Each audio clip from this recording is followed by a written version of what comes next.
बिस्मिल्लाहिर्रहमानिर्रहीम। अस्सलाम वालेकुम। मैं हूं सुमेरा सुलेमान और आप देख रहे हैं JNN न्यूज़।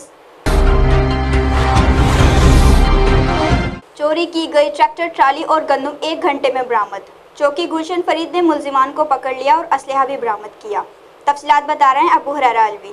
चौकी गुलशन फरीद पुलिस ने चोरी शुदा ट्रैक्टर ट्राली और लोड गंदम वारदात के 1 घंटे बाद ही बरामद कर ली, जबकि एक शख्स से जदीद आतिशी असला बरामद करके मुलजमान को गिरफ्तार कर लिया गया है। इंचार्ज चौकी शाहिद महमूद का कहना है DPO रहीम खान मुंतज़िम मेहदी की हदायत की रोशनी में DSP मोहम्मद असलम खान और SHO थाना तबस्सुम शहीद हाजी सफदर हुसैन की सरबराही में जराइम पेशा अफराद के खिलाफ इसी तरह मुहिम जारी रखेंगे।